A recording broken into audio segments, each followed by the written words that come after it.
This is Teachers Talk Radio, and you are listening live. Today we are going meta and talking about talking.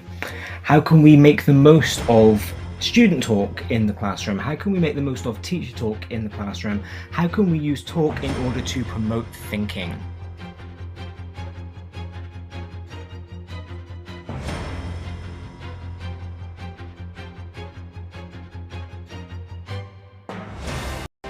This is Teachers Talk Radio, and you are listening live. Tune in live at ttradio.org, or to join in the conversation, download the Podbean app and search Teachers Talk Radio. Follow the hashtag TTRadio. Tune in, talk it out with Teachers Talk Radio.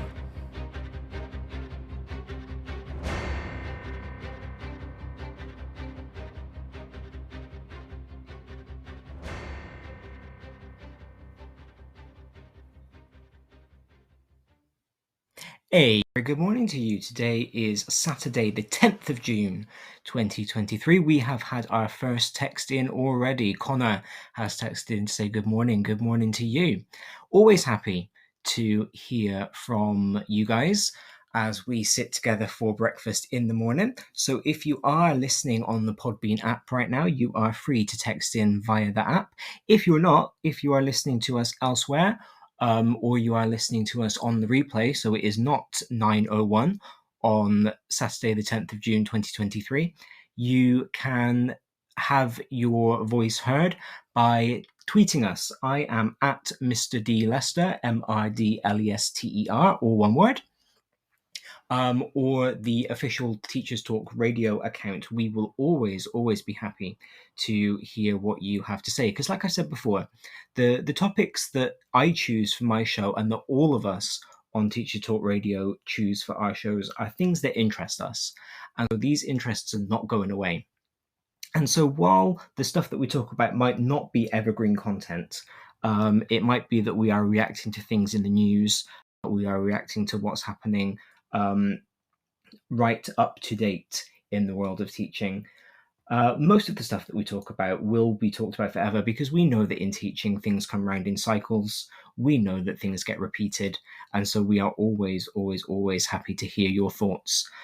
Which interestingly, and so thank you, Connor, for prompting this already. Interestingly, is something I'm going to come back to later on today when we do our talk about talking. I don't know about for everybody else, but for me, this has been the longest first week back after a holiday that I can remember. I can't believe that we've only been back to school for a week. I cannot believe that the first day back was in fact only 5 days ago. It has been a jam-packed week. For us, we had the GCSE and Spanish A-levels, the Spanish GCSE and A-levels, that's the way around I want to say it. This week we had our GCSE on Tuesday, and then the first A-level paper on Wednesday. And so that is a very exciting for our students to have done that. We have had on Tuesday here on Teachers Talk Radio, I hosted a show with Katie Lewis and Mike John from Pearson, along with Corrine Harrington, a languages consultant and teacher who was involved in the change of the Pearson GCSEs, and also with Alicia Blanvillon and Adam Lamb, who are both heads of languages. And we had a really interesting Twitter Spaces discussion about the relevance of language learning, why students are and are not choosing languages, and how the changes to the GCSE are looking to promote language learning. So if you haven't listened to that, please do go back and have a listen. It's a fantastic hour. We do start off with some technical hitches because, as we all know, a brand new show, brand new platform. I've never hosted a Twitter space before. It never goes off without some kind of technical issue. but we resolved it. And we then had a really interesting discussion about language teaching and learning. So if you are a linguist, if you are somebody who is interested in the teaching of learning of languages, please do go back and have a listen to that. And be aware that we do have another space that I am hosting, sponsored by Pearson EdXL, coming up in a couple of weeks' time, which I am really looking forward to. I think for me, the weather has also added to how long this week has felt. I spoke at length during my first few shows in the summer about how the changing weather can affect my personal seasonal depression. And so for me, the blazing sunshine this week, I think, probably hasn't. But as Connor has pointed out, we are here in England expecting thunderstorms today, or forecast thunderstorms today. It's always hard to know whether the weather forecast is telling us we're going to have something means that we should expect it.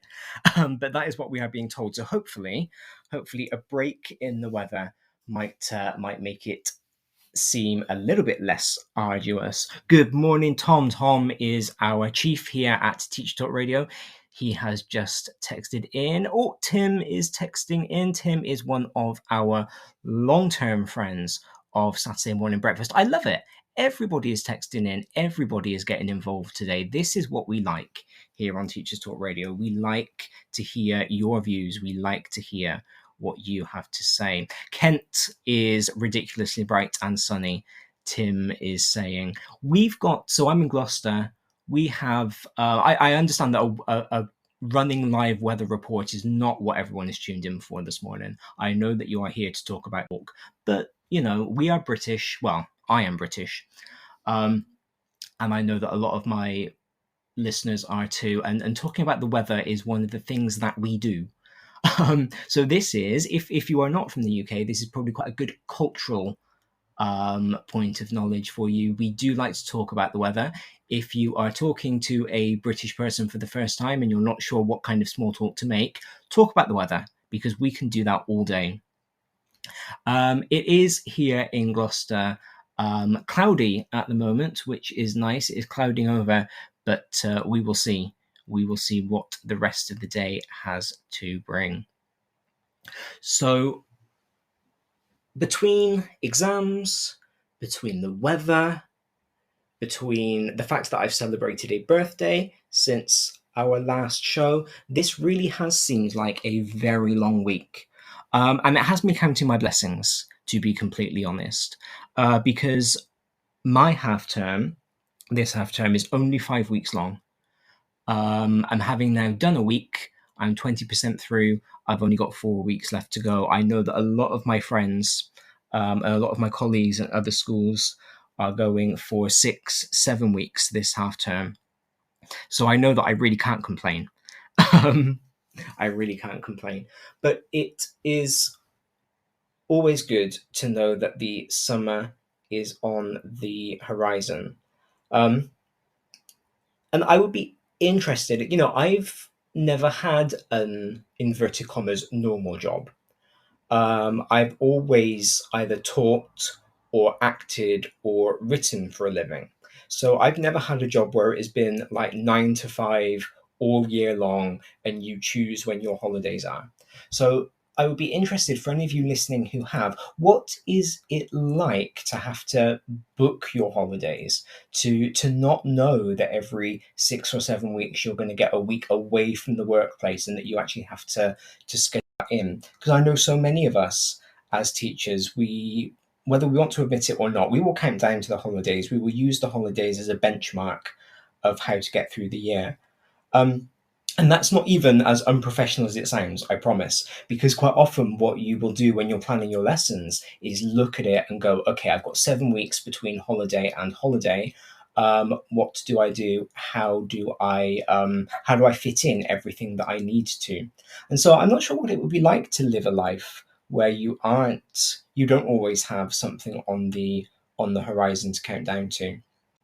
So if you have experienced that, let me know. Because I would be interested. I'm sure it's not a case of the grass is greener on the other side.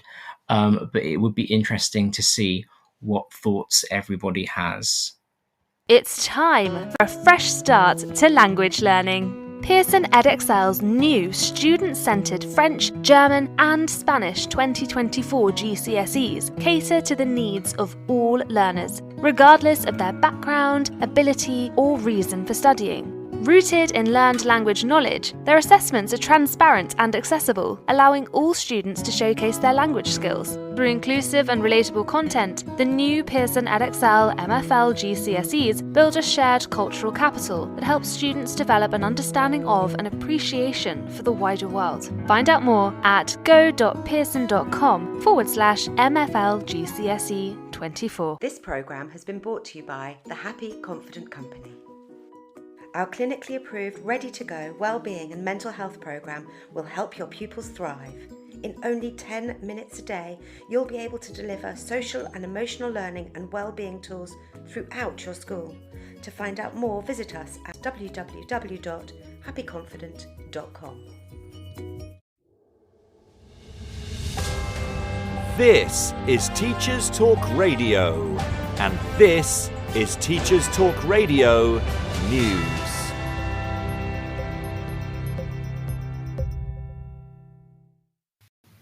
The BBC reports that 1 in 3 primary schools has no male teachers. The study by the Warwick Business School says the proportion of schools without a male classroom teacher has increased in the last 12 months. The report's author, Dr. Joshua Fullard, said this lack of male teachers was bad for pupils. Dr. Fullard is Assistant Professor of Behavioural Science at Warwick Business School. He went on to say that there is a large body of research that shows students benefit from being educated by a teacher with certain similarities to them. The report also found that schools in special measures are less likely to have a male classroom teacher. In total, the report found that 24.3% of all state schools in England had no male classroom teachers. The report called for teachers' pay to be raised by more than 10% and for a merit-based reduction in tuition fees for university-led teacher training to be introduced. Julie McCulloch, Director of Policy for ASCL Union, said more needed done to attract men and women alike, and a spokesperson for the DFE said the department wanted the profession to be inclusive. North East Child Poverty Commission website reports that new figures published by the DFE confirm that more than 3 in 10 pupils across the North East are now registered for free school meals. This is an increase from January 2022. It remains the highest proportion of any part of England. The figure of 30.4% is compared with 18.8% of pupils in the South East and 19.4% in the East of England. The England-wide rate is 23.8%. All regions have seen a significant increase in the number and share of children eligible for free school meals over the last 7 years. The Guardian reports children's enjoyment of writing has fallen to crisis point, following research completed by the National Literacy Trust. The charity says an alarmingly low level of children and young people enjoy writing. The research was conducted across the UK. 34.6% of young people aged 8 to 18 said that they enjoy writing in their free time. Although 3 in 4 children starting school said that they enjoyed writing, this dropped to 1 in 4 by the age of 16. The Children's and Young People's Writing Report is drawn from over 70,000 responses from children to the charity's annual literacy survey. The number of children who say they enjoy writing in their free time has dropped by 12.2% in the 13 years since the survey began. Young people do report that they write to improve mental health and well-being and to support causes or issues they care about. Full details can be found on the National Literacy Trust website. Finally, Microsoft News reports that Taiwan has made the move to use generative artificial intelligence, or AI, to help students learn English. Teachers in the country often report that students read and write better than they speak English, as shyness and a lack of practice can hinder oral communication. A new chatbot has been funded by Taiwan's Ministry of Education to help pupils get the practice they need. The Coolie bot allows pupils to speak person to AI and build up conversation on preset topics. It also assesses punctuation, accuracy and fluency. Taiwan has set a goal of becoming bilingual in Chinese and English by 2030. This has been your Teachers Talk Radio News with Joe Fox. This is 2 Minute Tech with Steve Woods, your tech briefing on Teachers Talk Radio. Hello, this week I'm going to ask you a question. Do you use presentation software to help you deliver your lessons? 99% of you will be saying yes at this point. Have you ever considered how many presentations the average pupil in your school sees in a day, in a week, or even in their entire school life? Considering a typical secondary education, with a bit of rough maths, over a week with 5 lessons a day, there's potential to see 25 presentations. That's 100 presentations in just 4 weeks. I've left out any additional presentations like assemblies and visitors, etc. Working on a 38-week year, that's a whopping 950 presentations a year.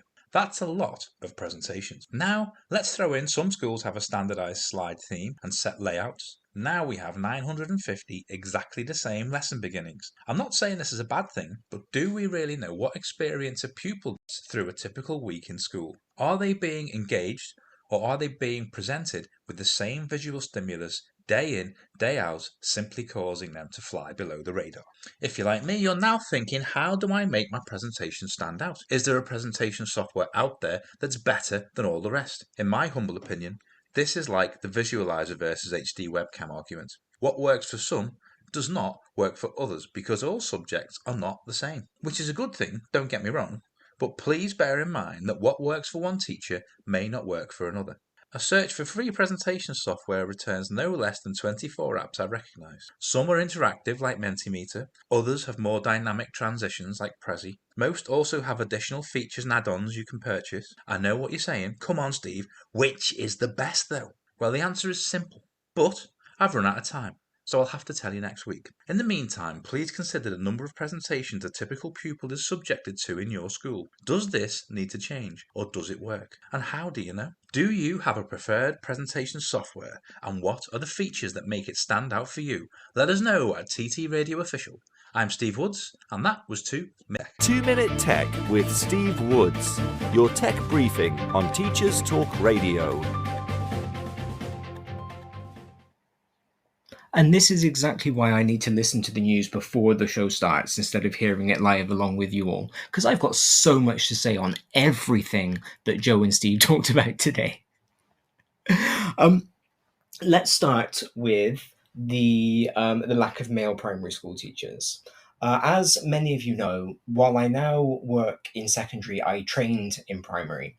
I spent 5 years as a primary school teacher. I was head of PMFL, Primary Modern Foreign Languages, and I was class teacher for year 4 and year 6 over that time. We were at that time in that school, we were 2 men and 1 male TA. I believe the school now has a male head teacher. But don't quote me on that because that might have changed since the last time I went along for a visit. And I think during my practice, so I did a B.Ed, which meant that we did school practice in each of the 3 years. I think across the 3 years, I went to 4 different schools. And I believe I only worked with 2 male teachers in that time. So 2 of the 4 schools that I went to had a male teacher. I'm not going to comment on the research that talks about children learning better when they see themselves represented in school, because of course that doesn't just boil down to gender binary teachers. We've then got issues of considerations of race and of the gender spectrum and of sexuality and all sorts of things that that we need to take into consideration when we are talking about having a diverse and representative workforce. But in terms of the gender breakdown, I think one of the largest issues at play comes down to career progression in education. Because it's not easy to progress your career as a teacher. I've realized this in my own career. I have no designs of being a head of department. I have no desire to be an assistant head, a deputy head, a head teacher. Not at all. My mum, in fact, told me the other day that when I did my training, her vision for me was that I would become a head teacher. But I know that that is absolutely not right for me. I do not have the right skill set in order to be a head. And so for me, just within school, there is in fact no career progression because I am a teacher, I'm a class teacher. I teach through to A level, so I know that there are some colleagues out there who believe that progressing through the different stages of education is akin to career progression. So I'm already at the top of that. I've gone through threshold, so I am at the top of my pay scale. The advanced skills teacher program no longer exists. And so I'm starting to have to look outside of school in order to find things to help me to progress my career. So I'm having to look at things like the Chartered College of Teaching and the Chartered Institute of Linguists in order to get myself some other qualifications to help me stretch myself. I'm looking at doing talks and presentations. One of the reasons that I have the show is because I went and I did a talk at the TM MFL Icons event this time last year in order to kind of progress my career. And that was where I met Tom for the first time. And we got talking and he invited me to pitch, to host. And so because there isn't a linear progression for those of us that don't necessarily want the extra responsibility and don't necessarily want to leave the classroom behind, teaching is not necessarily an attractive prospect for lots of people who do want progression, who do want to go as far as they can in their job, but don't want the kinds of responsibilities and the kind of scrutiny that heads have to put up with. On the inverse of that, of course, in primary, the logical progression again is classroom teacher, deputy head, head teacher. And lots of male primary teachers will have that progression, will climb that there.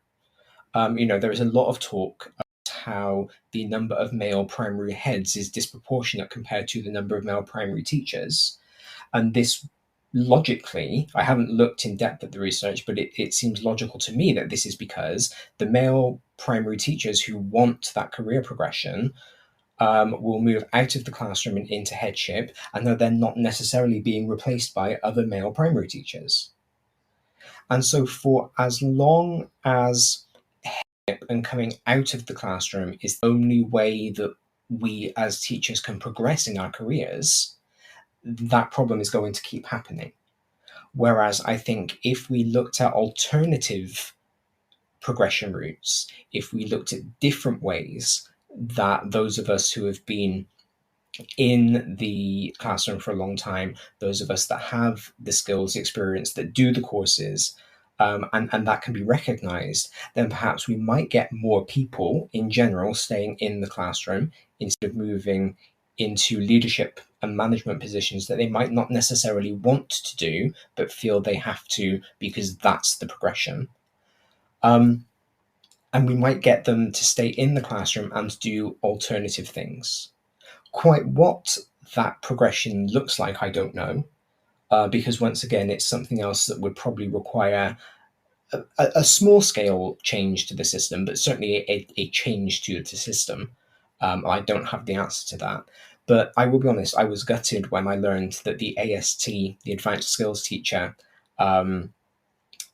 program, was stopped, because for me that was something that was that was on my list, that was something that I wanted to do.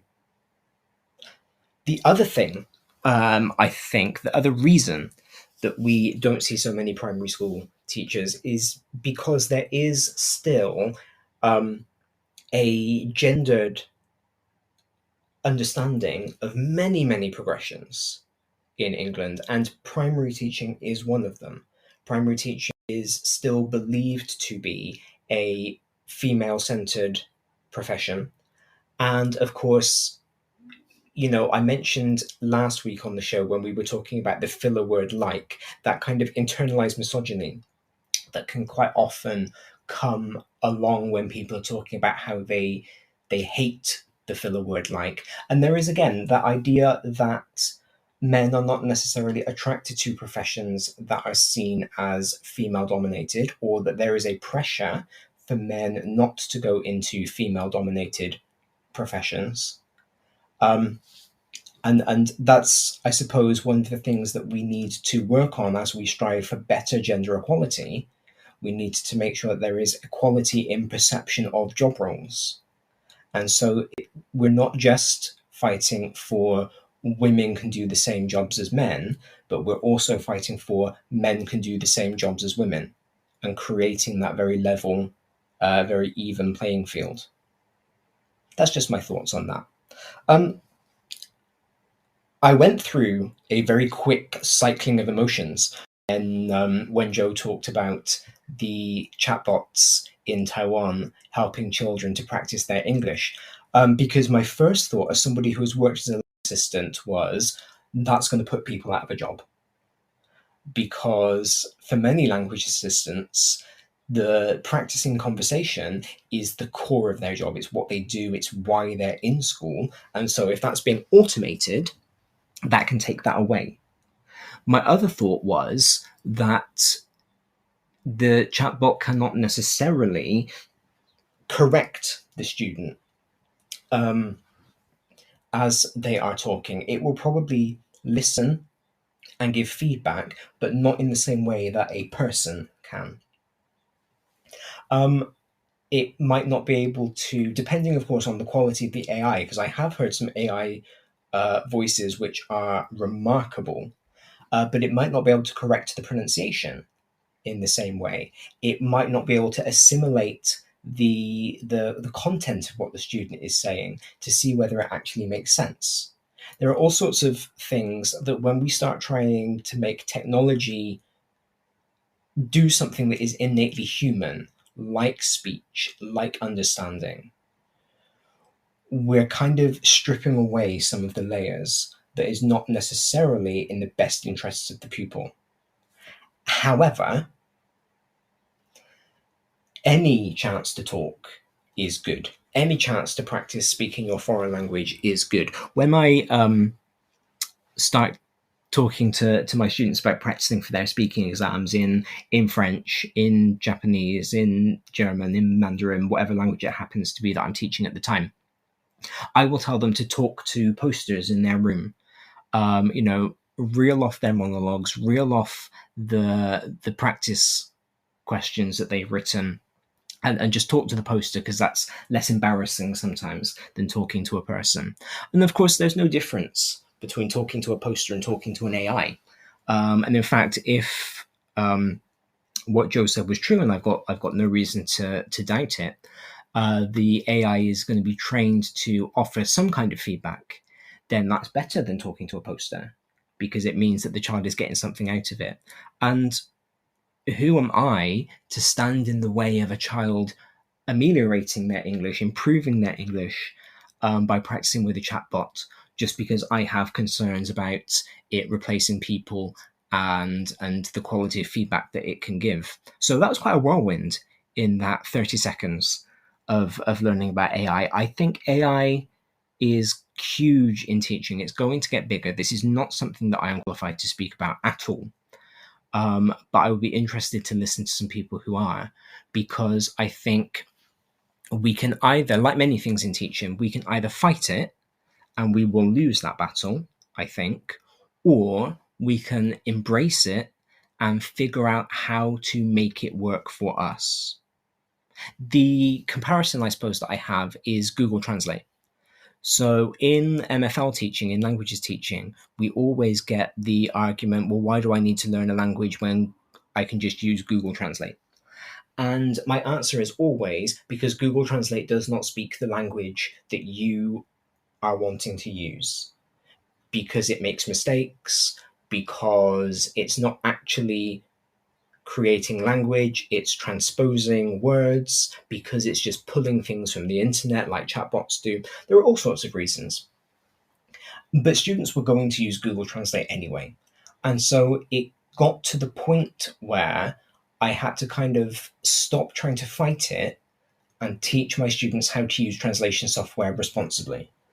And I've realized since then, not only has my job been a lot easier because I'm not fighting a losing battle, but actually the quality of my students' work is getting better because they now know how to use Google Translate. They now know what to use Google Translate for and where they shouldn't use it. And what I'm in fact finding is that they are preferring to go back to fashion dictionaries because they then have some ownership over what they are producing because they're finding this vocabulary, they are looking up these words themselves. So I think the same thing is going to apply with AI. We can either fight the introduction of AI in the classroom, and I don't think we will win that because we are seeing it being used all the time. I believe Photoshop has already added an AI button to it, and so AI is not going anywhere. Or we figure out how to use it, we figure out the best ways that it can be applied in our subject, and we then teach our students how to use it properly. Because after all, it could be a teaching tool. It could be a teaching tool just as good as a textbook, just as good as a YouTube video. We just have to put the work in to find the most effective way to make use of it.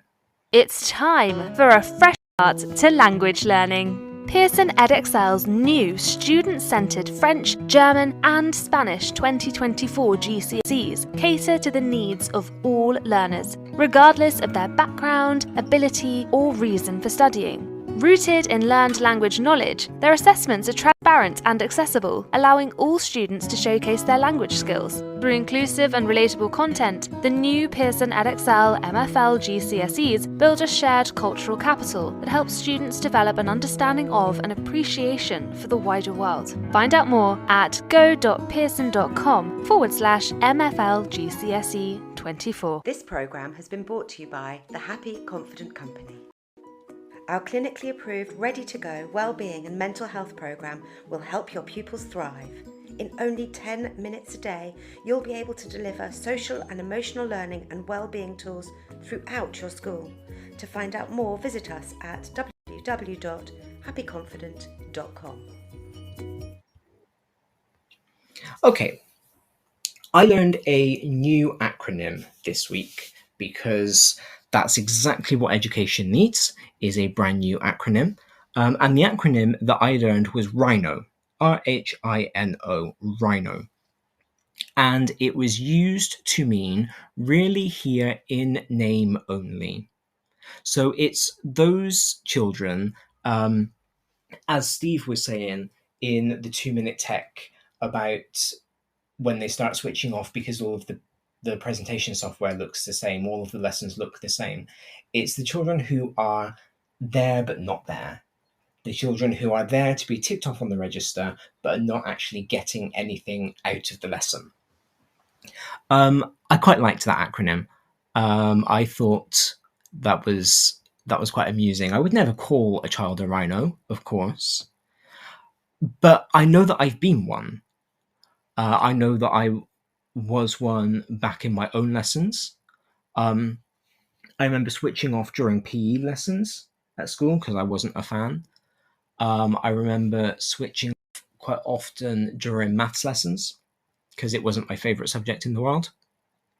I have been one at training on CPD courses. I'm sure we've all sat there during inset where there is a speaker hired in to talk to the entire school and is talking about something that really doesn't have any relevance to your subject, so you switch off, or you scroll your phone under the table, or you start planning your next lesson, and doing everything that we try and get our students not to do. And then I kind of learned that related to the rhino, there are parrots. And the parrot isn't an acronym. I think the person that I was talking to was just riffing on the animal theme.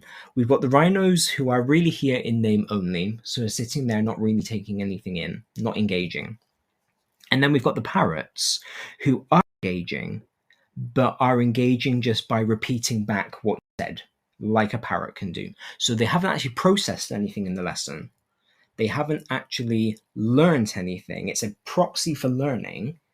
It's something that looks like learning but isn't. And you go away as a teacher thinking, yep, fantastic. Polly learned the Pythagorean theorem. Excellent. The next lesson, Polly comes in. You say, we are reviewing Pythagoras' theorem, and Polly has no idea what you're talking about. It's brand new to her. She has never seen it before in her life. And that, again, is because she wasn't paying attention. She wasn't assimilating what she was being taught. She was just parroting back what you as the teacher had said. And then, of course, we have the ones who are actually engaged. Because as much as children get a bad rep all across the media, we do have those children who are not very engaged. And I got to thinking about why we have this, about why we have the rhinos, why we have the parrots, kind of what's going on. I think it kind of does boil down to what Steve was saying. It's this idea that they don't necessarily have to engage. And even things that we get the students to do that we think are going to engage them quite often don't. Because if we get them to do, for example, a think, pair, share, that is quite often just parroting, even if they are just parroting back their own thoughts. Because unless when they are sharing in their pair, they are talking through the thought process and building on what they've said, that actually is no better than had we just asked them to raise their hands. Because they are still just parroting back their own thoughts.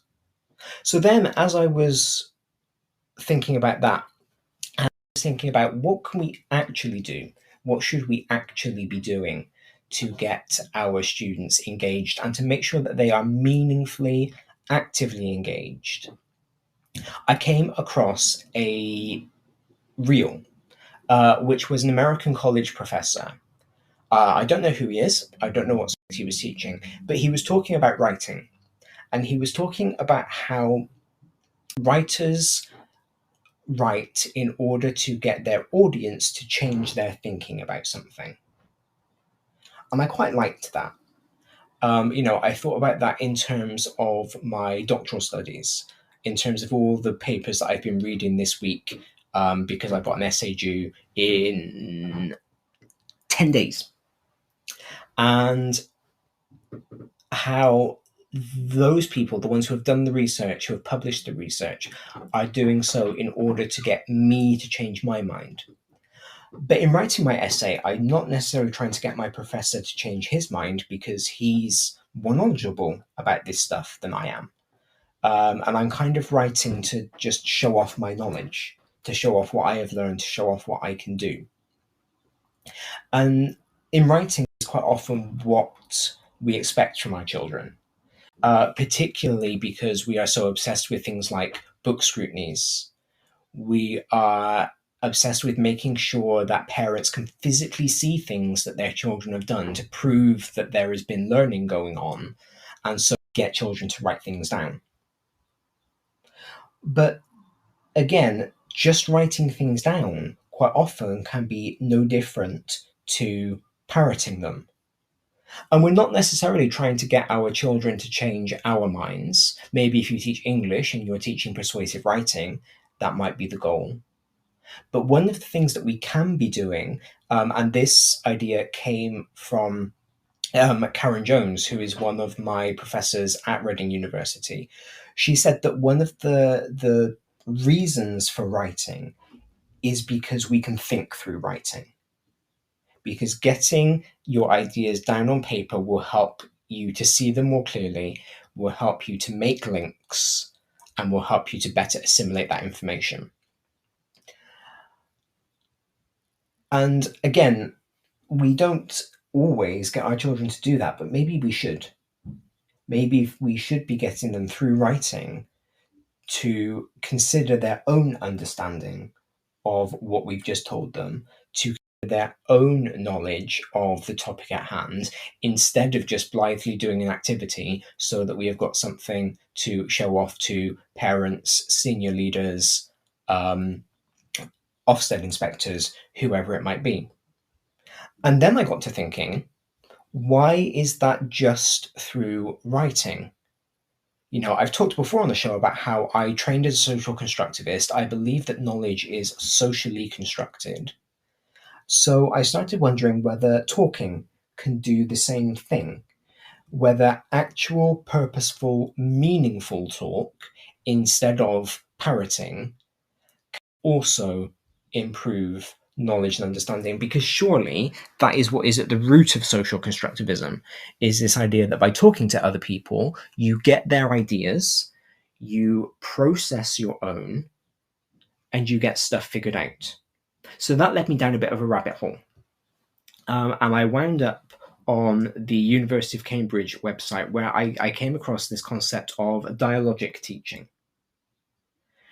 And according to Cambridge, dialogic teaching is using talk most effectively for carrying out teaching and learning.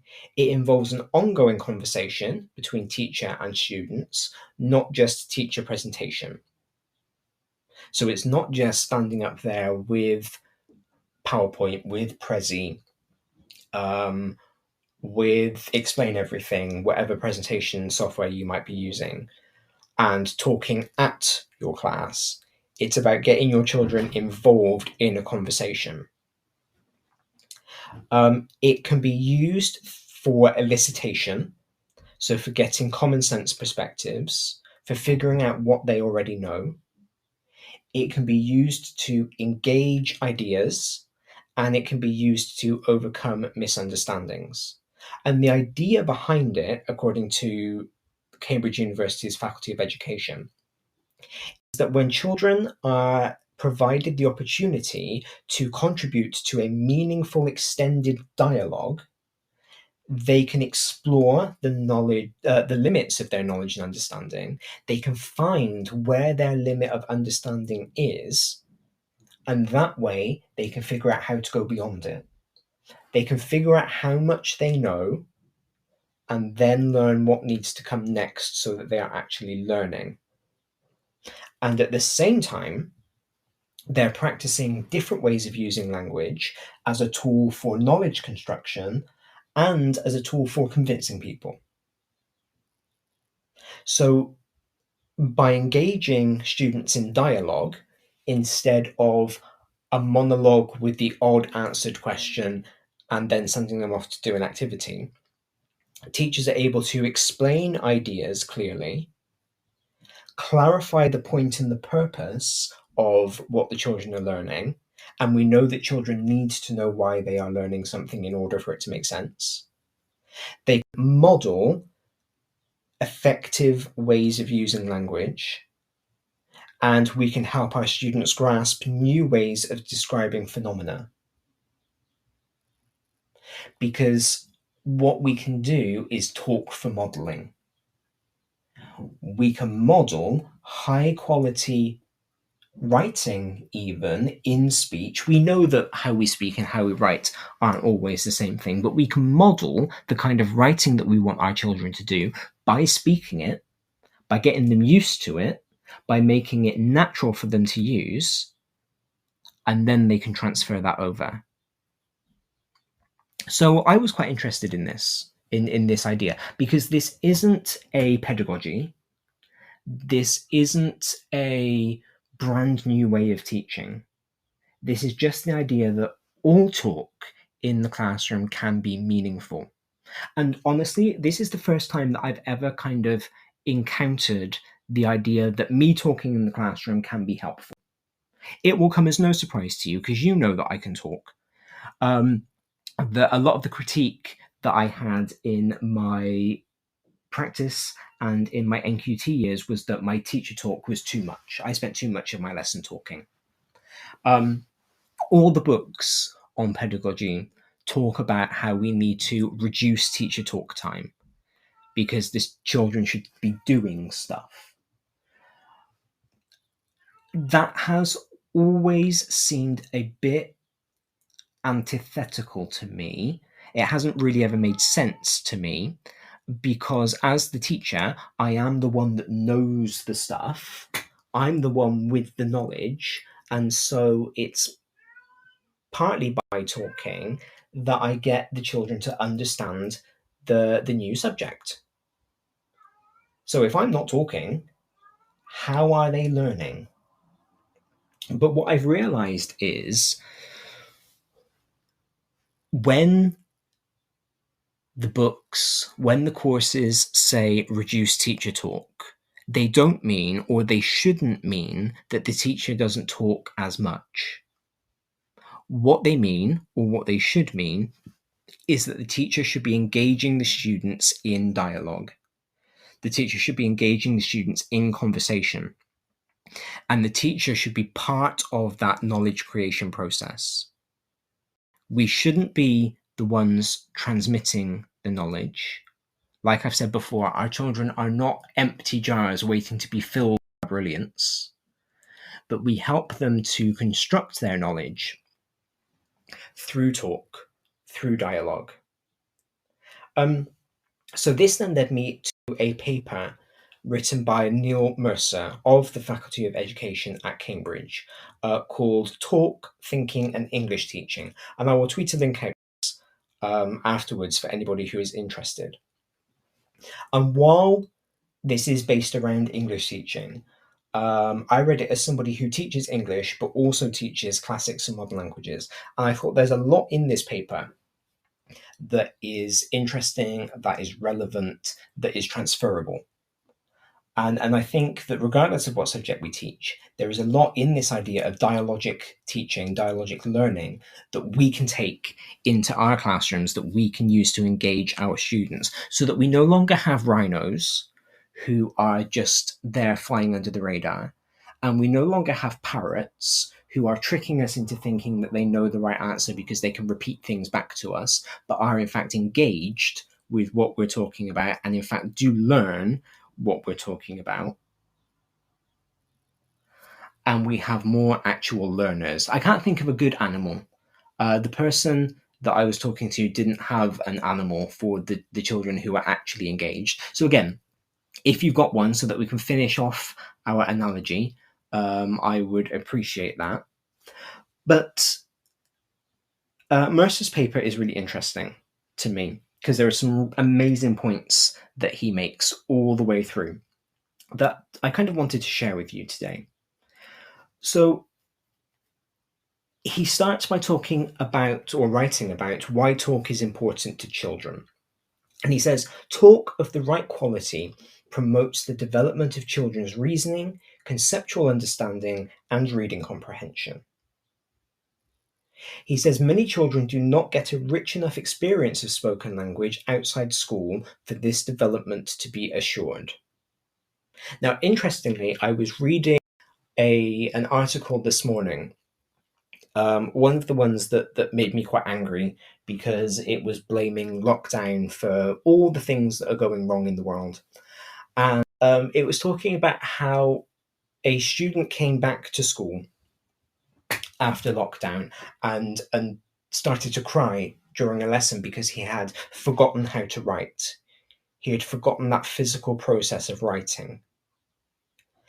And that made me think about what our children do outside of school and the exposure that they do get. And it made me wonder how many of our children actually do have conversations with people outside of school.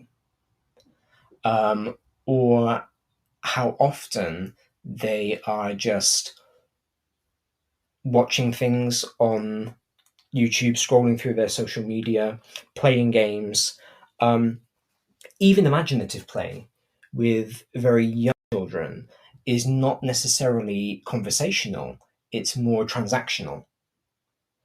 And so I think Mercer does have a point here when he says that lots of children quite often outside of school don't engage in meaningful conversation. And that's not always down to the adult influences. That's not down to parents not engaging them necessarily. It's down to the fact that children might not want to have conversations with people in their free time.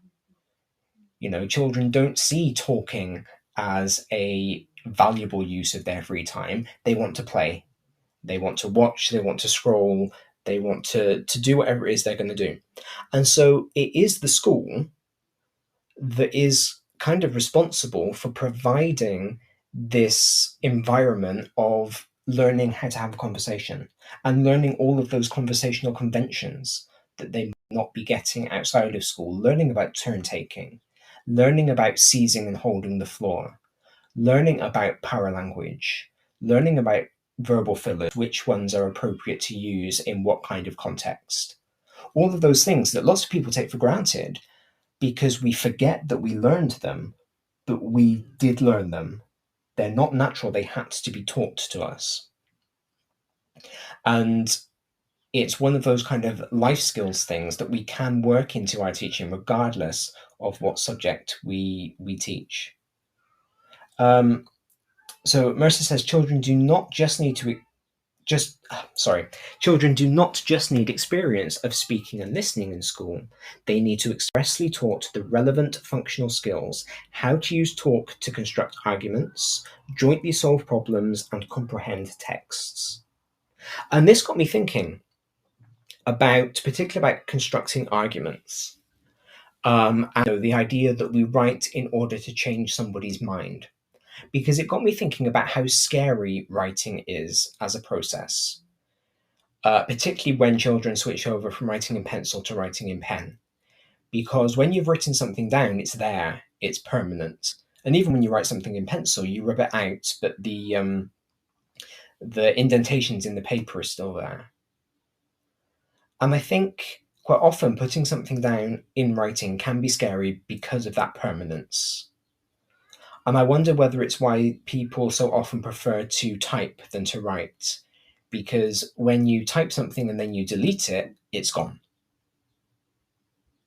And when you say something, it's gone immediately. It's one of the things we notice in MFL that scares children about speaking the foreign language, because they feel that there is an immediate judgment of what they say. But the impermanence of language can also make it a lot less scary for the children. Because if they try and construct an argument in speaking and they get something wrong, they can be corrected and they'll internalize that correction, but then there is no evidence of the mistake. And we know that people don't like to be judged negatively. We know that people don't like to feel like they have made mistakes. And so if there is no evidence of it because the words are not being recorded, then the child might be more prepared to take risks and to try new things out and to be corrected. And that then can be transferred into writing. So if we get them to talk through things first, to construct their arguments in speech, maybe do a spider diagram, maybe do a mind map, maybe do a bullet pointed list of things they want to say, then they construct their argument in speech. And then if they have to, they put it down on paper. That might make the whole process a little bit less scary for them. Mercer says children learn most from talks in class when the teacher develops children's reflective awareness of how to talk and work together. Because again, particularly for young children, that is not natural. Children always know how to be cooperative. And I've seen this with my GCSE French class this year. I'm trying to use role-playing games to promote them speaking French and to get them engaged. And all of the game scenarios that I've used with them so far start off being cooperative. And the idea is that they work together in order to uncover the language points that I need them to learn in order to progress through the game. But what I've noticed, and something that I need to spend part of the summer thinking about, is that they will very naturally turn against each other in the game. they will take my scenario of cooperation and turn it into something very individualized, very independent, where they are then fighting against each other. So even up to the age of 15, 16, the idea of cooperative work is not naturally ingrained in many children. And so this is something that needs to be modeled, that needs to be encouraged through the encouragement of speech, through the encouragement of talk, so that they can learn how to do it. Teacher encourages children to express tentative ideas. So we get them to think about the fact that you don't need to have a full-blown idea with a beginning, a middle, and end, a point, evidence, conclusion, before you start to express it, because quite often it can be in expressing the idea that the rest of it comes to you. How many times have we done that? How many times did we do that at uni? How many times have we done that on the lesson plan, where you start writing something, you're not really sure what you're saying, but as you are writing it, the idea comes and it just starts to flow and it's more natural. Again, that's not something that children like to do, because children don't like to be corrected. They don't necessarily like to be prompted. They like to get it right. So the idea of giving a tentative explanation is quite scary. Whereas, again, if we can model this in talk, where it's not permanent and it goes away as soon as they've said it, and maybe instead of the teacher jumping in and saying, okay, well, what next? Why have you said that? Somebody else in the class can add an idea. That promotes the cooperative learning, and it gets them to understand that it is through the exploration of an idea that you come to a conclusion, that you don't necessarily need to have a conclusion when you start, because you will find that through analyzing your data, through thinking about other people's ideas, through building your knowledge as community. Teacher models good talk skills in whole class discussion, because again, like I've said, children do not always have good modeling of discussion. Let's be honest, adults don't always have good modeling of discussion. If you look at question time, if you look at government procedures that are televised, discussion doesn't always happen. It quite often boils down to arguments and mudslinging and point scoring.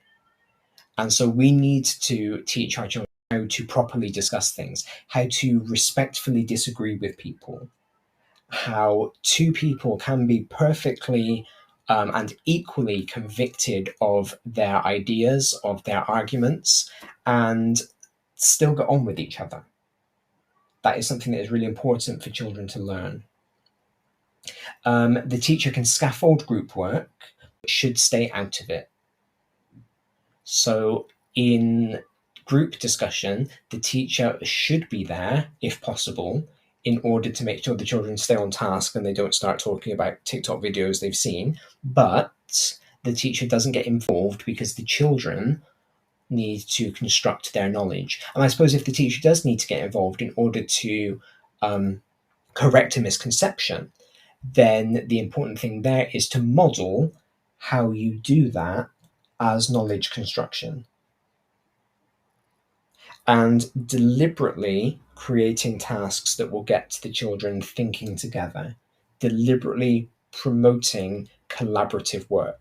Again, instead of just group work that doesn't necessarily need to be collaborative, if you give your children group work that could be done just as easily on their own, and you're only doing it in a group because you feel they should be doing some group work, that's not really group work. That's just getting them to do an independent activity with their friends.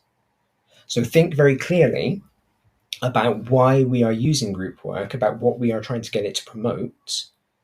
And if your idea does not need group work, that doesn't necessarily mean that you go, oh, okay, so this is an independent activity, not a group activity. You just think about what you can do in order to get the children to think together as a group.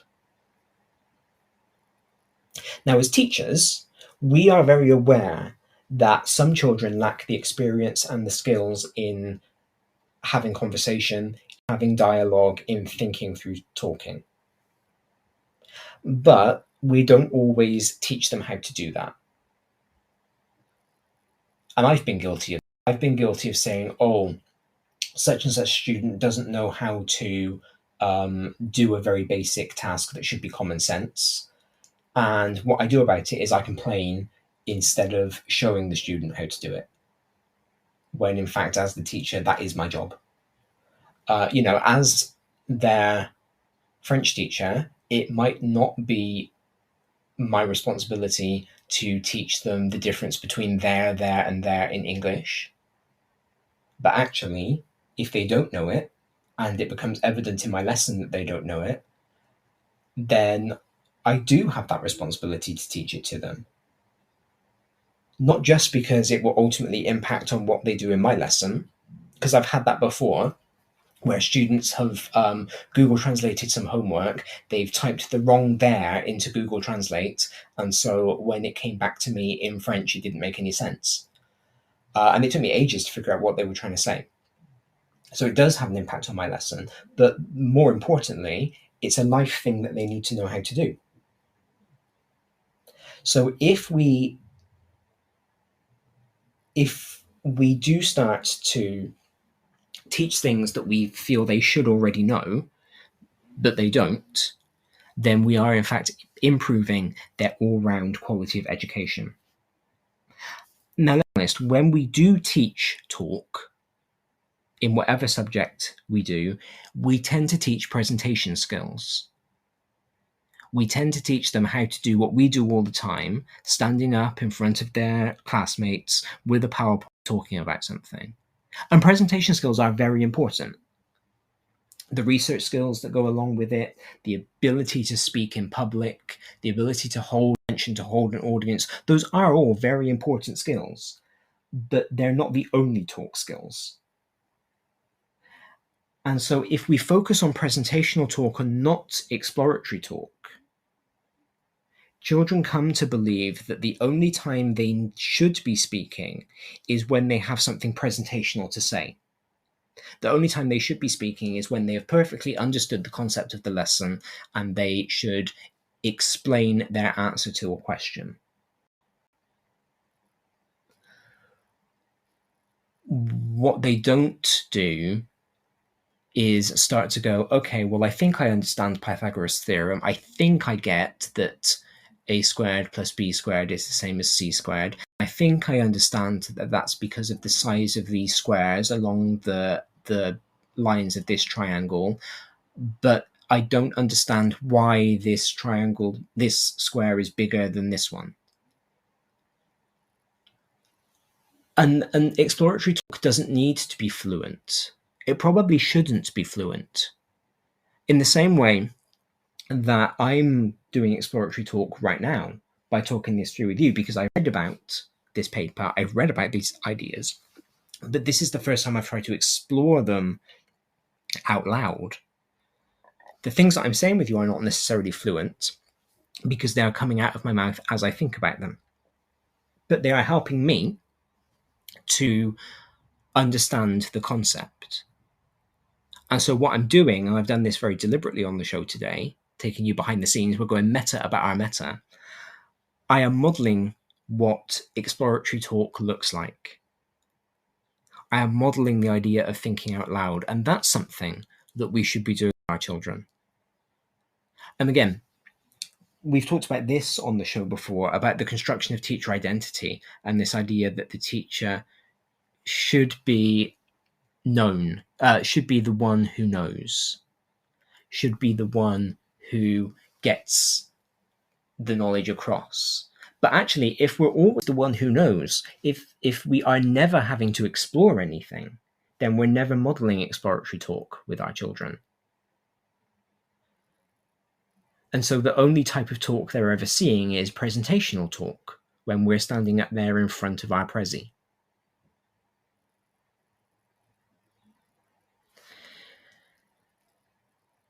So teacher talk is largely dominated by closed questions, or what we think are open questions but aren't necessarily, because we are still anticipating a correct answer.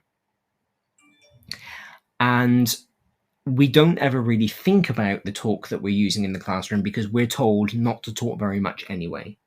And so when you're being told not to do something, you don't really have the impetus to think about it.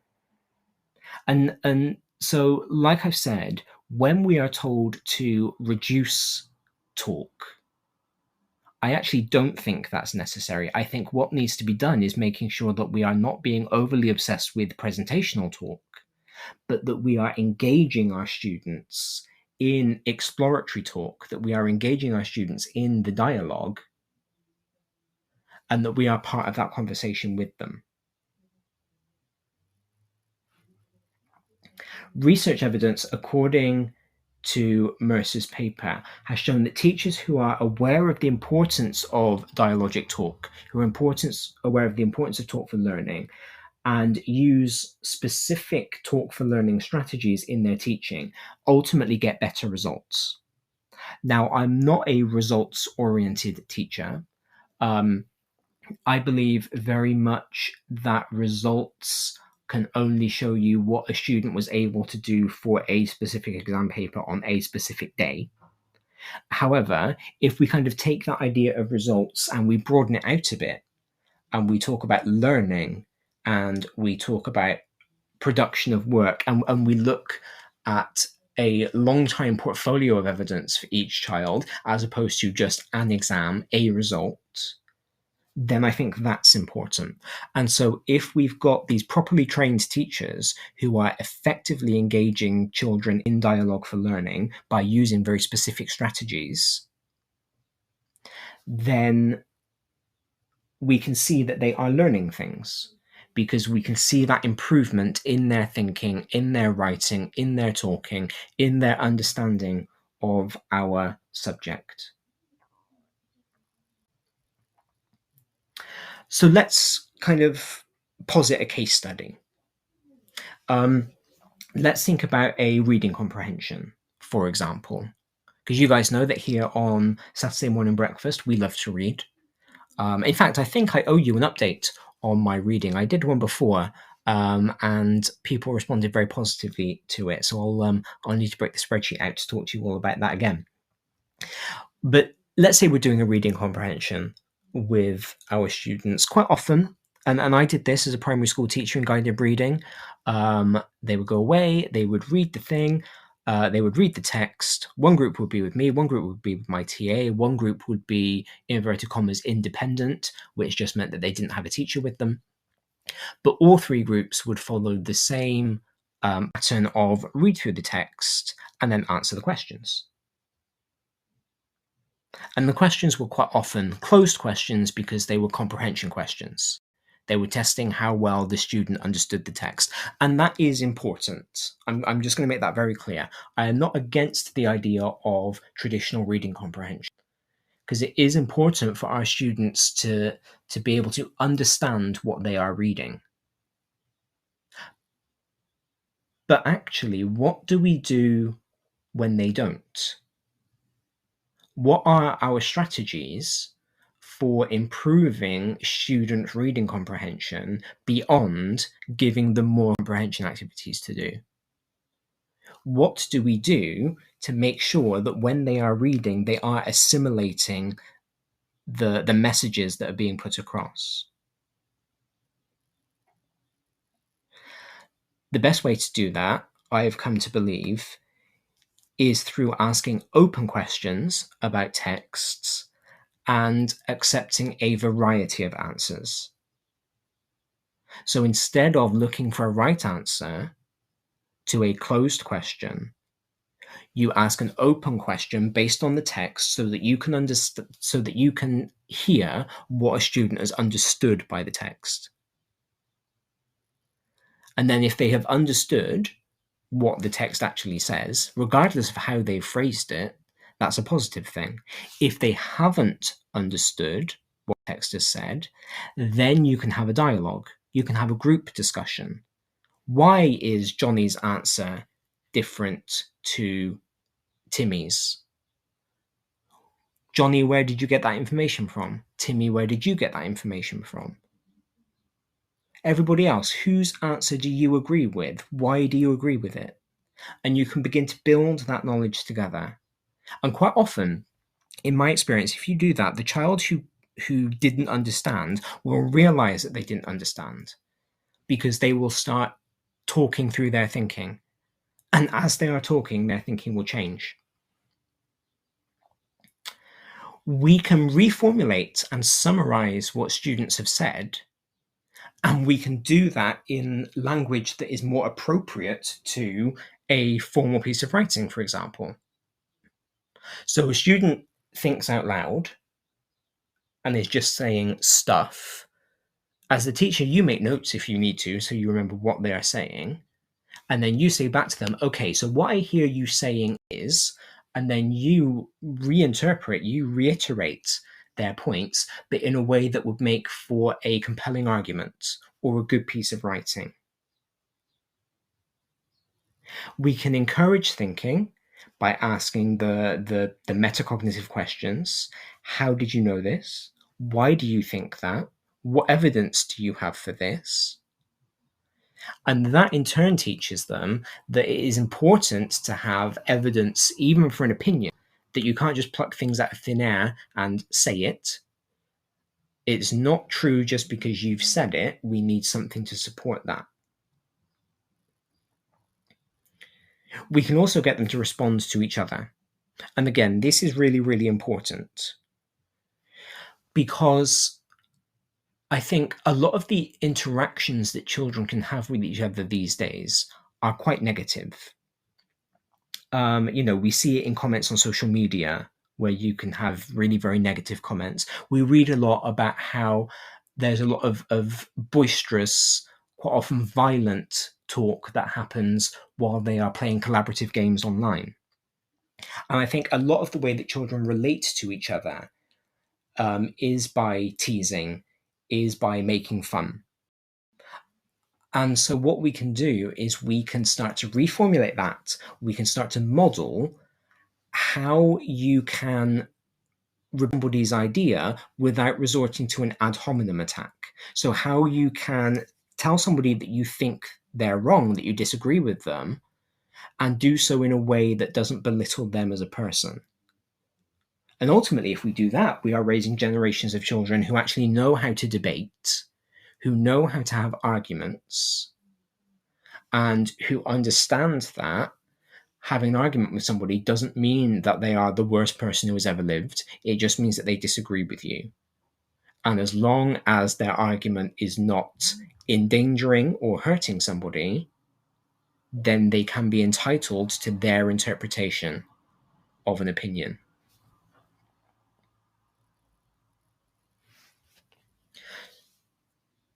So those are a few ways that we can explore this kind of dialogic talk. Those are a few ways that we can kind of get our children engaged in talking. And I think quite often classroom talk is given a bad reputation. And I think quite often this is because, as I've talked about and as I've bemoaned before, we get so into this idea of children having to write things down, of there needing to be things in books, in jotters, in planners, in whatever, to prove that we've had a lesson. But in fact, quite often, just getting children to sit down, doing some circle time, kind of as it was back when I was a primary school teacher, and having a conversation can be just as important, can be even better at building knowledge than getting them to write something down in a book. And what actually are we there for as teachers? Are we there to justify our own existence, to justify our lessons by having them write something down, or are we there to improve knowledge? Because as far as I'm concerned, it's the latter. We are there to educate, we are there to teach. And so talking, purposeful, exploratory, directed talk is just as valuable as an activity, a written activity in a book, I think. Saeed has texted in, "Good morning to you. It's really nice to have you here." I don't know whether you are a regular listener, but I'm always glad to see names that I've not seen before. So it's good to have you pop up. Saeed texted in to say that the show has been interesting. I appreciate that. I think for me, one of the things, and again, this is probably why it's a good thing to have other people talk. One of the things that I love about Teachers Talk Radio is that we can listen to other ideas, we can listen to other methods of teaching, other pedagogies, things that we might not necessarily have thought about, because we do get so wrapped up in our own idea of what is good teaching based on what we do. And we can listen to other people speak and hear some other interesting ideas, hear some other things that that can and should be heard. So I've been thinking about what we as teachers need in order to do this better. Because, of course, I've sat here and say, oh, well, teachers should be doing this, this, and this. Children should be doing this, this, and this. And I've been thinking about what we need. I think what we need to do is to understand that talk is not just the domain of English teachers and foreign language teachers, but it underpins, as Mercer says, it underpins children's achievement throughout the curriculum. We need to not just model, but get children to engage in exploratory talk as much as presentational talk. There needs to be an explicit emphasis on our modeling of exploratory talk. And there needs to be direct teaching of talking for thinking. And this always becomes a sticking point, doesn't it? When people start saying, oh, we need very explicit teaching of X, Y, and Z, because we will all start saying, well, when is that going to happen? There's no time. You know, we all know these issues. But this is where things like the PSHE curriculum can come in handy. Life skills, study skills, P4C, philosophy for children, tutor time. There was a discussion on Teachers Talk Radio the other day about whether forum time is in fact a waste of time. And it needn't be. If form tutors are given activities such as those we've talked about today that can help promote exploratory talk, then we could use form time for that. We can do it in our teaching by just slightly changing our model from presentational talk to exploratory. From I'm going to stand up in front of my whiteboard and talk at you, to I'm going to pull my chair up to the table and I'm going to talk with you. We're going to rearrange our furniture into a circle and we're going to have a chat before you go away and do your activity. So just small changes to how we do the teaching part of our lesson can lead to these big changes in bringing pedagogic discussion, pedagogic dialogue into our teaching. And I think at ITT level, at initial teacher training level, and in CPD level, we need teachers to have a better reflective understanding of how they personally use talk and the cognitive educational function of talk for children.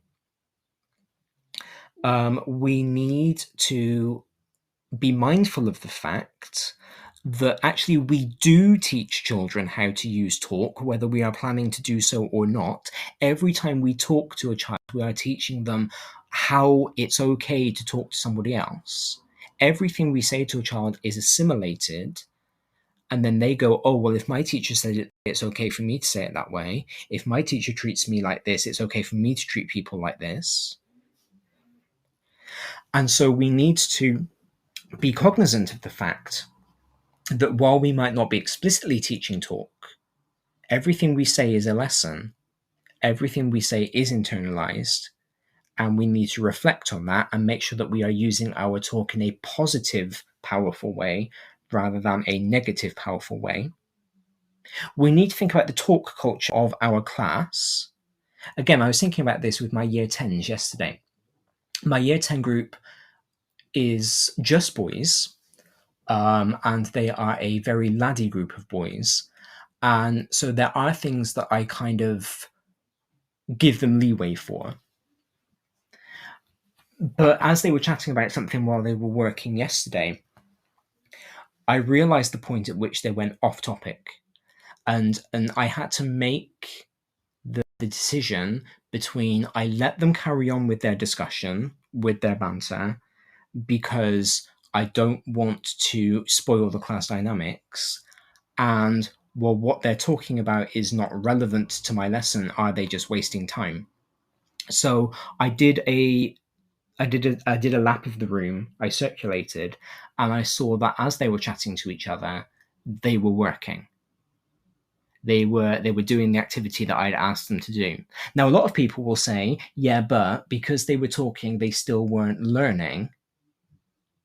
They still weren't taking in that information.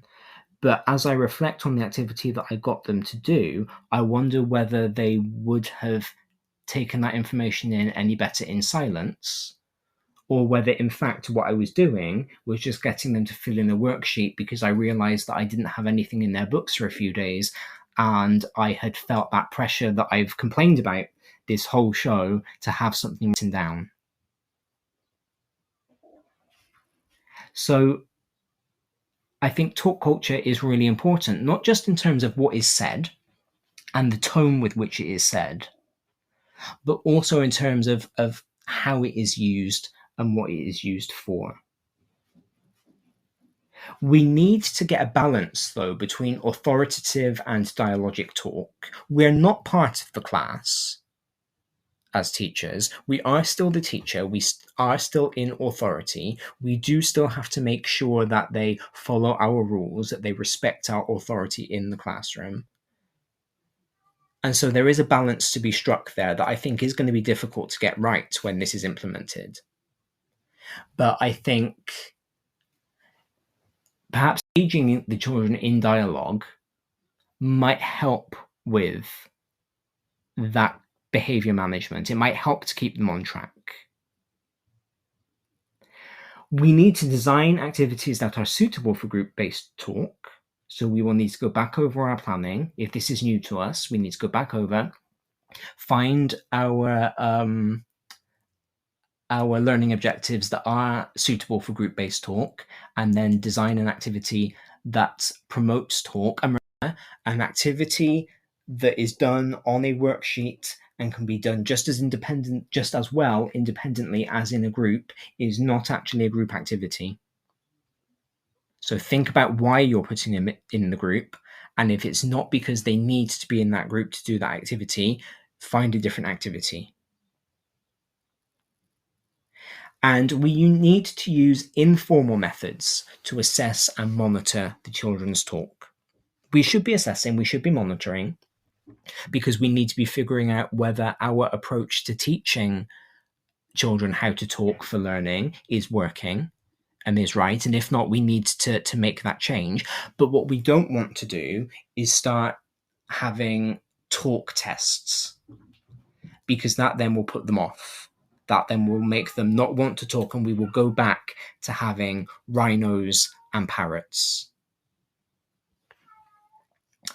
In 2007, Mercer and Littlejohn wrote, "There is no research evidence to persuade us that all children in the crucial years of their development naturally encounter all the language genres that they might need for taking responsible control over their own lives. But there is evidence to the contrary. Good teaching can make a world of difference to children's futures." We believe we know what the children are going to need to succeed as adults, and we need to make sure that we are teaching it to them. And correct talk, correct register, and learning how to learn, learning how to use talk to improve your own learning, not just by taking in other people's ideas, but also by reaching the limit of your own and figuring out through exploratory talk how to push beyond those limits. Those are important life skills.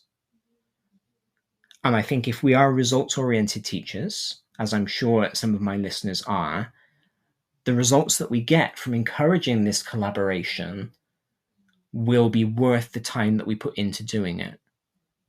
Because if it's not, then that means that the social constructivist view of education is wrong, that in fact we don't learn from other people, and we kind of need to rethink the whole point of school anyway. Because one of the things that people kept saying about the school building during lockdown was that it was important for people to learn together. And how are we getting them to learn together if a lot of what we do is just independent work that we pretend is group work, that we slap a group work label on? So yeah, there we go. Those are my thoughts. As you probably heard, my cat was quite desperate to have her thoughts heard too. So she also understands the importance of talk. But all animals, all animals talk, all animals make noise. We all want to be heard. We all want to be accepted. We all want to be understood. And I think it's really good for us to offer our children that opportunity. Thank you very much for tuning in today. I do appreciate it. I hope you found it as interesting as I have. Like I've said, I will tweet out some of the resources that I've used in putting this show together for anybody who wants to think about talking a bit more or talk about talking a bit more. Please do stay tuned. As always, we have some amazing things coming up today and over the rest of the week. I believe we've got Graham on at 5 p.m. Here on Podbean. We've got the Week in Review with Tom tomorrow as a live video stream. We've got Nazia on at 1 o'clock tomorrow. Nazia and Krupa, together on at 1 o'clock tomorrow. We've got Maud at 5 o'clock tomorrow.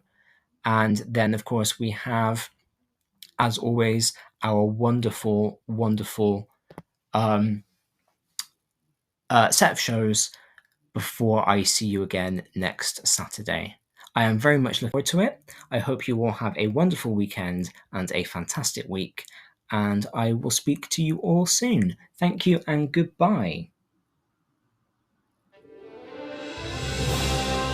You've been listening to Teachers Talk Radio. Tune in live and listen back at ttradio.org.